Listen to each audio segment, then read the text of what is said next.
Volvemos hoy al octavo capítulo de la epístola del apóstol Pablo a los Romanos y confiamos que usted ya haya encontrado este pasaje en su Biblia.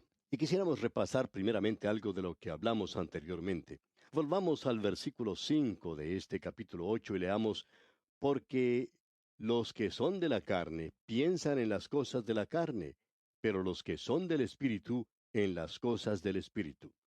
En otras palabras, los que están en la carne acatan las cosas de la carne, es decir, obedecen las cosas de la carne. Amigo oyente, si usted vive en la carne y obedece las cosas de la carne siempre, y la nueva naturaleza no le reprende, entonces no debe tener la nueva naturaleza. Pero los que son del Espíritu, continúa el versículo, atienden las cosas del Espíritu. Usted ha recibido una nueva naturaleza y usted puede entregarse a esa nueva naturaleza.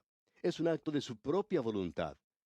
Y esta es la nueva lucha que se nos presenta aquí. Leamos otra vez el versículo 6 de este capítulo 8. Porque el ocuparse de la carne es muerte, pero el ocuparse del Espíritu es vida y paz. Hay algo que no se puede evitar en una situación en la cual si usted está viviendo en la carne y si es un hijo de Dios, entonces no está teniendo comunión con Dios. Eso no lo puede hacer. El Señor Jesucristo le dijo a Simón Pedro allá en el aposento alto, usted recuerda en el capítulo 13 del Evangelio según San Juan, versículo 8, Jesús le dijo a Pedro, si no te lavare, no tendrás parte conmigo. Él estaba dispuesto a hacerlo. Cristo no tendrá comunión con usted o conmigo si estamos cometiendo algún pecado en nuestra vida y si continuamos viviendo en la carne. Ahora quizá alguien pregunte, ¿qué podemos hacer entonces? Pues hacer lo que hizo Simón Pedro. Él extendió sus pies para que se los lavara el Señor. Y usted y yo, amigo oyente, necesitamos ir a Él y confesarnos. El apóstol Juan dice en su primera carta, capítulo 1, versículo 9, si confesamos nuestros pecados, si confesamos, ¿quiénes? Nosotros los creyentes. Y continúe diciendo Él es fiel y justo. Él lo hace y requiere la sangre de Cristo para realizarlo. Nosotros no sabemos cuán perversa es la antigua naturaleza nuestra. Es por eso que necesitamos acudir a Él. Como dijo Dante hace muchos años, Señor, confieso que sólo tú puedes purificar este establo Egeo, que los mares sean agua y las tierras jabón, pero si tu sangre no me lava, no hay ninguna esperanza. Y una vez más, nos referimos a la primera carta del apóstol Juan capítulo 1 versículo 7 donde dice, y la sangre de Jesucristo su Hijo nos limpia de todo pecado. Usted y yo, amigo oyente, no nos podemos imaginar cómo es esta vieja naturaleza. Es depravada totalmente. Y Dios no tiene ningún plan para redimirla. Él nos da una nueva naturaleza. Nosotros no podemos vivir para Dios en esa naturaleza vieja. Si usted continúa viviendo en esa vieja naturaleza, entonces no será un hijo de Dios. Alguien dirá, bueno, si un hijo de Dios peca, ¿qué diferencia hay entre él y un hombre perdido? Bien, la diferencia es simplemente esta. El hombre perdido pasa una noche de desenfreno en la ciudad. Cuando regresa a su casa dice, mañana salgo de nuevo y voy a hacer cosas peores. Quiero vivir la vida. Ahora, si el Hijo de Dios llegara a hacer algo así, regresaría a su casa y clamaría a Dios diciendo, Dios, cuánto me desprecio. Y usted despreciaría la vieja naturaleza que tiene. Algunos tienen la idea de que es posible enseñarle a esa vieja naturaleza a hacer cosas diferentes y poder vivir en ella. Pero no se puede hacer eso, amigo oyente. Eso es lo que lleva a muchos legalistas a tratar de controlar la carne. Parecen muy santos, pero son los peores chismosos de todos. El doctor Newell dijo, el tratar de mejorarse es dejar de vernos en Cristo solamente. Es esa idea que tenemos de querer ser mejores. Usted sabe que no lo es. Necesita verse hoy mismo en Cristo. Debe apreciar que solo el Espíritu de Dios puede hacerlo en usted.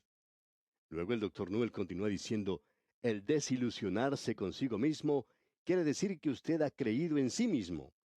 Quizá alguien diga, estoy tan desilusionado conmigo mismo.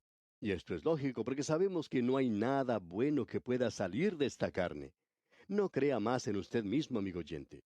Crea que el Espíritu de Dios le puede ayudar hoy, a través de la nueva naturaleza, a vivir para Dios. Y permítanos decir aquí, amigo oyente, que el sentirse desanimado es incredulidad. Algunas personas dicen, estoy tan desanimado. ¿Sabe una cosa, amigo oyente? Eso quiere decir que no confía en Dios. Dios tiene un propósito, un plan, una bendición para usted. Y usted necesita asirse, necesita agarrarse de ella. Ser orgulloso es ser ciego. Nosotros no tenemos ningún privilegio ante Dios. Amigo oyente, usted debe verse tal cual lo ve Dios. Alguien ha dicho que si nos pudiéramos ver como nos ve Dios, no nos podríamos tolerar. Es que somos muy malos. La falta de bendición divina, amigo oyente, es producto de nuestra falta de creencia en Dios. No es por falta de devoción. Creer en Dios ahora, eso es lo que necesitamos. La devoción verdadera no es el resultado de nuestra intención de mostrarla, sino el descubrimiento de que la bendición ha sido recibida de Dios cuando nosotros éramos indignos, sin devoción. Cualquier cosa que recibo de Dios no es resultado de mi devoción. Yo no tengo nada que ofrecerle. Me llega como una dádiva, como un regalo de su gracia maravillosa. Esa idea de algunos de predicar devoción ahora, que mueve a muchos a dedicar sus vidas en el altar una y otra vez, sin que en realidad se haya producido ningún cambio completo, en realidad no tiene ningún resultado porque en la próxima reunión vuelven a hacer lo mismo. Permítanos decirle, amigo oyente, que no hay necesidad de estar dedicándose de esa manera. Lo necesario es reconocer que Dios puede hacer algo, mientras que nosotros no podemos hacer nada. Alguien quizá puede sentirse ofendido por esto y decir, bueno, eso es muy duro, y amigo oyente, esperamos que así sea. Es nuestro propósito que así sea, por lo que Pablo está diciendo aquí con toda claridad. Y en los versículos 7 y 8 escribe Pablo, por cuanto los designios de la carne son enemistad contra Dios, porque no se sujetan a la ley de Dios, ni tampoco pueden. Y los que viven según la carne no pueden agradar a Dios. Nosotros tenemos una naturaleza antigua, y esa naturaleza antigua es un ateo espiritual. Y esto, creemos nosotros, destruye cualquier teoría de que el hombre tiene en sí una chispa divina y que de una u otra manera tiene una secreta inclinación hacia Dios. La verdad, amigo oyente, es que el hombre es el enemigo de Dios. El hombre hasta se vuelve religioso para poder estar lejos del Dios viviente y de la persona de Jesucristo. Cualquier cosa producida por la carne no es aceptable ante Dios. El llamado bienhechor, la civilización, la cultura, el alardeado progreso, todo esto no es más que una hediondez ante Dios. Las obras religiosas de los hombres de la Iglesia, obrando en la indiferencia de la carne, solo provocan un malestar en Cristo. Nos preguntamos si estamos dispuestos a aceptar la opinión de Dios sobre nuestra jactancia. Amigo oyente, este es un terrible cuadro del hombre. Pero es justo y podemos estar seguros de que hay libertad en el Espíritu de Dios. Veamos ahora lo que el apóstol nos dice aquí en el versículo 9 de este capítulo 8 de su epístola a los Romanos. Mas vosotros no vivís según la carne, sino según el Espíritu, si es que el Espíritu de Dios mora en vosotros. Y si alguno no tiene el Espíritu de Cristo, no es de él. Note aquí la palabra sí. Ese sí condicional no está en realidad en el original. Ahora Pablo no está dudando de la salvación de los romanos. Ellos son salvos. Pero lo que él está diciendo se podría decir de la siguiente manera. Escuche usted. Mas vosotros no vivís según la carne, sino según el Espíritu, ya que el Espíritu de Dios mora en vosotros. Esa es la prueba verdadera. Y si alguno no tiene el Espíritu de Cristo, no es de él. Repetimos que esa es la verdadera prueba del creyente. Y Pablo se podía dirigir a los creyentes de Corinto diciendo lo que encontramos allá en su primera carta a los Corintios capítulo 6, versículo 19. Dice él, ¿o ignoráis que vuestro cuerpo es templo del Espíritu Santo, el cual está en vosotros, el cual tenéis de Dios, y que no sois vuestros?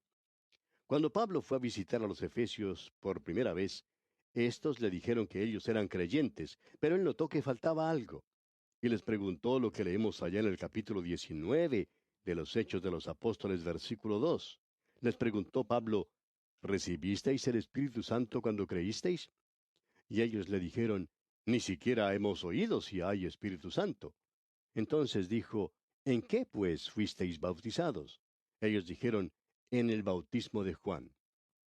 Ahora, el bautismo de Juan era solo de arrepentimiento, no era de fe en el Señor Jesucristo. Y entonces Pablo comenzó a predicarles y vino sobre ellos el Espíritu Santo, como lo registra ya el capítulo 19 de los Hechos de los Apóstoles, versículos 1 al 7. Amigo oyente, no hay nada que tenga un valor verdadero en lo que concierne a la salvación en Cristo, es decir, nada nuestro o de la ley, ni la circuncisión o la incircuncisión, sino una nueva creación. Esa es la verdadera prueba. ¿Lo ama usted? ¿Quiere servirle? ¿Es eso lo que tiene en su corazón y su mente? ¿Está usted en rebelión contra Dios? Qué hermoso es saber que el Espíritu de Dios está allí para ayudarnos. Veamos ahora el versículo 10. Pero si Cristo está en vosotros, el cuerpo en verdad está muerto a causa del pecado, mas el Espíritu vive a causa de la justicia. Lo que Pablo está diciendo aquí es esto, que usted y yo, amigo oyente, estamos en Cristo. Y cuando estamos en Cristo, cuando dice que Él murió, quiere decir que nosotros también morimos. Tenemos que reconocer esto. Ya lo hemos visto antes. Tenemos que rendirnos, es decir, presentar nuestros cuerpos. Y una vez más esa idea de decir, ahora yo no puedo. Ya he probado todo eso de lo que hablamos hoy. Amigo oyente, esa no es la manera de hablar de un creyente. Tenemos que poner todo eso sobre Cristo. Es por eso que el apóstol Pablo podía decir allá en su carta a los Gálatas, capítulo 2, versículo 20, con Cristo estoy juntamente crucificado, y ya no vivo yo, mas vive Cristo en mí. Y lo que ahora vivo en la carne, lo vivo en la fe del Hijo de Dios, el cual me amó y se entregó a sí mismo por mí. Yo creo que el creyente en este día, que no está consciente de la presencia del Espíritu de Dios en su vida y tiene el deseo de servir a Dios, puede hacer lo que Pablo sugiere en su segunda carta a los Corintios, capítulo 13, versículo 5. Escuche usted. Él dice, examinaos a vosotros mismos si estáis en la fe, probaos a vosotros mismos. ¿O no os conocéis a vosotros mismos que Jesucristo está en vosotros, a menos que estéis reprobados? Y el Señor quiere que nosotros sepamos esto. En su segunda carta a los Colosenses, capítulo 1, versículo 27, Pablo dice, a quienes Dios quiso dar a conocer las riquezas de la gloria de este misterio entre los gentiles, que es Cristo en vosotros, la esperanza de gloria. Y ahora su invitación, su última invitación la leemos en el libro de Apocalipsis, capítulo 3, versículo 20, donde dice, he aquí yo estoy a la puerta y llamo. Si alguno oye mi voz y abre la puerta, entraré a él y cenaré con él y él conmigo. Amigo oyente, ¿está su puerta abierta? ¿Ya ha entrado él? El cuerpo ha sido puesto en el lugar de la muerte. Y eso es algo que el Hijo de Dios tiene que reconocer y debe entregar su vida al Espíritu de Dios. Debe decir definitivamente, yo no puedo, Señor, pero tú lo puedes hacer por mí. Bien, veamos ahora el versículo 11 de este capítulo 8 de la epístola a los Romanos. Y si el espíritu de aquel que levantó de los muertos a Jesús mora en vosotros, el que levantó de los muertos a Cristo Jesús, vivificará también vuestros cuerpos mortales por su espíritu que mora en vosotros. Más adelante en esta epístola, veremos que nosotros todavía tenemos estos cuerpos mortales. Deberán ser puestos en la tumba si el Señor no viene antes. Será levantado a novedad de vida. Y en realidad nosotros gemimos en estos cuerpos mortales.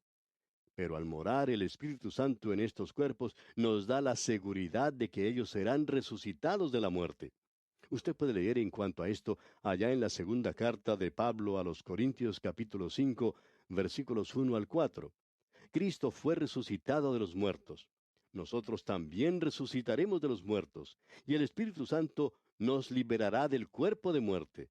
Eso quiere decir que la vieja naturaleza deberá ser puesta en el lugar de la muerte. Sigamos adelante ahora leyendo el versículo 12. Así que, hermanos, deudores somos no a la carne, para que vivamos conforme a la carne. En otras palabras, no debemos vivir aquí conforme a la carne. Dios creó al hombre. Él lo creó con cuerpo, alma y espíritu. Y cuando el hombre pecó, su espíritu murió inmediatamente. Porque el Señor dijo allá en el capítulo 2 de Génesis, versículos 16 y 17, de todo árbol del huerto podrás comer, mas del árbol de la ciencia del bien y del mal no comerás, porque el día que de él comieres, ciertamente morirás. Ahora sabemos que Adán no murió sino hasta unos 900 años después, es decir, físicamente, pero sí murió espiritualmente. Él sufrió la separación de Dios. Entonces la vieja naturaleza tomó el control, es decir, la carne tomó el control. El hombre todavía está muerto espiritualmente. Usted tiene también esa naturaleza que quiere servir a Dios. Y lo importante hoy, amigo oyente, es permanecer cerca de Dios. Hay personas que son muy activas en la iglesia, pero Cristo está muy lejos de ellos. Y Pablo dice aquí en este versículo 12, deudores somos, no a la carne, para que vivamos conforme a la carne. No es necesario hacerlo, amigo oyente. El hombre natural dice, tenemos que comer, y se entrega a la carne para satisfacerla. Eso se escucha por todos lados. Un actor de cine dice, yo vivo para el sexo. Eso satisface su naturaleza. Él dice, necesito satisfacer mis necesidades. Eso se oye por todas partes. Y eso precisamente nos ha lanzado a vivir en las peores condiciones morales. Amigo oyente, la carne es un bribón de los más despreciables. Y dicho sea de paso, todos tenemos ese bribón. Prestemos atención ahora al versículo 13 de este capítulo 8 de la epístola a los Romanos. Porque si vivís conforme a la carne, moriréis. Mas si por el Espíritu hacéis morir las obras de la carne, viviréis.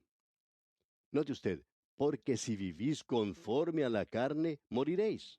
Es decir, moriréis para con Dios. No hay comunión con Él, ya sabe usted eso. No estamos hablando aquí en términos teóricos. Si usted, amigo oyente, es un hijo de Dios, ¿qué hace cuando peca? ¿Desea ir a una reunión de oración? ¿Quiere ir a la iglesia? ¿Tiene deseos de leer la Biblia o de orar? Por supuesto que no. Usted se encuentra en un estado de separación de Dios. Sin embargo, si por el Espíritu hacéis morir las obras de la carne, viviréis. Veamos entonces, ¿cuál es su problema? ¿Cuál es su duda? Seamos prácticos. Tratemos de llegar al grano y tratar esta situación directamente. ¿Cuál es su problema, amigo oyente? ¿La bebida? Usted dirá, yo no bebo. Entonces, ¿las drogas? No, no, no, tampoco. Entonces, ¿será el sexo? Por supuesto que no. Veamos entonces, ¿qué es lo que usted piensa? ¿Cuáles son sus pensamientos? ¿Y qué acerca de los chismes? ¿Dice usted siempre la verdad? ¿Por qué no se dirige a Dios, amigo oyente, y le confiesa su problema? Entregue todo eso al Espíritu Santo. ¿Por qué no trata de solucionar eso de veras? No se ponga en manos de un psiquiatra. Él no le podrá ayudar en esto. Cristo, amigo oyente, Cristo es el único que lo puede quitar. Esa es su labor. Él dice, venid a mí todos los que estáis trabajados y cargados, y yo os haré descansar. ¿Sabe usted lo que es tener los pecados perdonados? De eso está hablando él aquí. Quisiéramos hablar más de esto, pero tenemos que seguir adelante. Comenzamos ahora una nueva división con el versículo 14. Tenemos ante nosotros un nuevo hombre, el Hijo de Dios. Y usted tiene el Espíritu Santo y el Espíritu de hombre. Aquí se nos dice en el versículo 14, porque todos los que son guiados por el Espíritu de Dios, estos son hijos de Dios. Esto tiene sentido, ¿verdad? Dios no empuja a sus corderos, Él los guía. ¿Recuerda cuando nuestro Señor hablaba de la seguridad y protección de sus ovejas? Él dejó bien en claro el punto de que ellas no son forzadas u obligadas a hacer su voluntad o la del Padre. Él dice allá en el Evangelio según San Juan capítulo 10, versículo 27, mis ovejas oyen mi voz y yo las conozco. ¿Y empujo? No, dice, y me siguen. Ellas son las que están seguras y protegidas. Ellas siguen a Cristo, son guiadas por el Espíritu de Dios y le siguen, escuchan su voz, tienen una nueva naturaleza. Como predicador siempre tengo el privilegio de hablar de la palabra de Dios. Y aquellos que son sus ovejas escuchan su voz. ¿Y los otros? Ellos la odian. Ellos luchan contra uno. ¿Sabe usted por qué, amigo oyente? porque no son sus ovejas. Cristo dijo allá en el capítulo 15 del Evangelio, según San Juan, versículo 18, si el mundo os aborrece, sabed que a mí me ha aborrecido antes que a vosotros. Si usted es amigo del mundo, entonces algo anda mal. Un pastor joven hablaba con otro de más experiencia. Le dijo que estaba teniendo toda clase de problemas. ¿Qué clase de problemas?, le preguntó el más anciano.